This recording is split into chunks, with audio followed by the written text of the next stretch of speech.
Seven of the founding members gathered in my conference room on Lexington and 51st with, at that time, our lobbyist, Don Halpern, who has since passed away. And the beginnings of Nysafa took place that day in that room.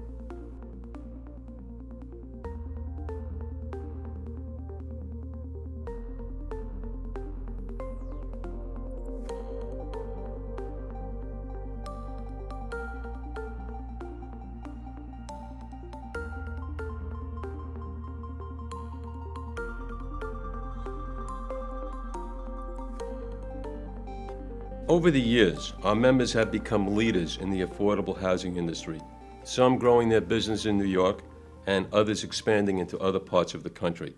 My view of the industry is that we are moving from housing, purely housing, to more of community development.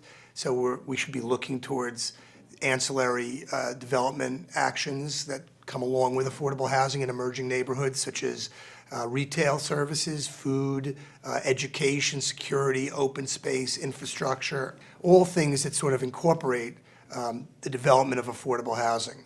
I think some of the exciting things that the City of New York and Nysafa members have been doing have been looking at kind of comprehensive neighborhood needs and implementing new housing developments that include not only housing and retail, but needed community facilities, whether that's senior centers or recreation centers. We have a new project that's going to have a new Boys and Girls Club. Other people are implementing projects that have cultural facilities or schools. It's the, neighborhoods are multifaceted and our development needs to be multifaceted, and it's very exciting to see the industry moving more and more in that direction.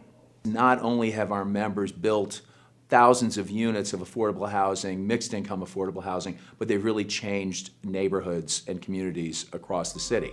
We have evolved from a small group of entrepreneurs to an industry with a strong group of young professionals coming up the ranks. We refer to them as our 2G developers, second generation. Benefits of being in 2G, aside from the great networking opportunities to meet people at all different levels, I think is the ability to really understand different aspects of the business. One of the key things I think also, it's been about bridging these different affordable housing developers with government and really showing that how policy and developers can work together to really change an industry. And I think allowing students to have access to all different levels and to see us interact together, I think it'll really help grow the industry, and I think human capital is such a big thing, and I hope that we can bring some of the people who potentially would go into other industries into our industry. Nysafa supports the diversity of our industry and has engaged in launching an initiative to strengthen and encourage MWBE participation in affordable housing. Nysafa is partnering with leading MWBE trade associations. We want to invite more partnerships and more people, very strategic, to participate in our events and to become engaged with the organization from the top level all the way down, from our board of directors down to our volunteers. And we want to encourage people to do more business with our membership. The agenda has been to not only make sure that we have affordable housing, but also to diversify those who are working with the state. And because of our relationship and the leadership of Nysafa, we're accomplishing that. This past year, we've taken on management of a new construction skills training program, Building Skills New York, a partnership between NYCHA, Goldman Sachs, and Brooklyn Workforce Innovations. Nysafa has been an incredible partner with Building Skills New York. We think that there's a lot of room for expansion, both in the places where we can offer training to residents and individuals in their own neighborhoods, as well as expanding the program to developments and job sites throughout the state of New York. Nysafa has become a truly statewide organization with 300 members from across New York, offering regular programming not only in the city, but throughout New York State. Affordable housing upstate is a very important economic driver. In many of the communities that we work in, we are a very significant proportion and have been, particularly during this last economic downturn, of the construction market. Nysafa has had really a substantial impact on the operational policies of the housing agencies, as well as proposing new programs like the Mixed-Use Urban Initiatives Program and the Rural Development Program. We have expanded significantly in our lobbying efforts. We now have a full-time Albany presence, and over the last year and a half have engaged in ongoing lobbying activities in Washington, D.C. There's no question that we've got to educate national leaders on the role that low-income tax credit and federal support for affordable housing production plays in the economic development activities of their own local community. You know, an enormous amount has changed in the industry and in the environment since Nysafa was founded in 1998. We can expect that during this coming period, the federal housing system is in many respects going to be completely restructured.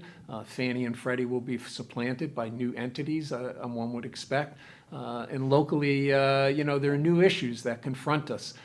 You know, we have to sustain our abilities, you know, our efforts to preserve housing, but we have to also think about, you know, affordable housing in New York City within the context of a post-Sandy New York City. From the beginning, Nysafa has partnered with government to collaborate on policies impacting our industry. We need from the Nysafas of the world are organizations that, one, convene industry leaders, two, provide venues for public discourse, and three, serve as advocates for affordable housing platforms. And that's a role that Nysafa has increasingly become more adept at playing, and one that we're very, very grateful that Nysafa has become so good at.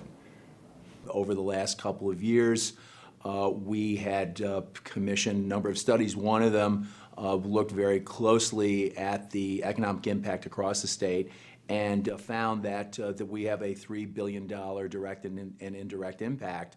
And we really changed the minds of the public sector in many ways, but most importantly, they really do view the production of affordable housing today as an economic activity. We, of course, at the agencies have the mission of seeing that affordable housing is done. However, we don't work with brick and mortar. So it's important that we have our partners that are affiliated with Nysafa in order to, you know, work as partners so that we can accomplish the mission. And I think that if we are moving into the future, going to look towards ensuring that future administrations ultimately are as committed to affordable housing production as the Bloomberg administration has been, there's two things that we have to do. We have to get our community to coalesce around protecting budgetary resources, as well as to coalesce around making sure that subsequent mayoral administrations are fully committed to the affordable housing agenda. And I think that there's no organization that is better positioned than Nysafa to achieve those ends. As you can see, Nysafa has come a long way in 15 years. We'd like to thank all of you who have helped Nysafa grow into a premier trade association for New York's affordable housing industry. We are counting on your active support and engagement over the next 15 years to ensure New York continues to lead the nation in the production and preservation of affordable housing. To learn more about Nysafa or to become a member, go to our website at nysafa.org.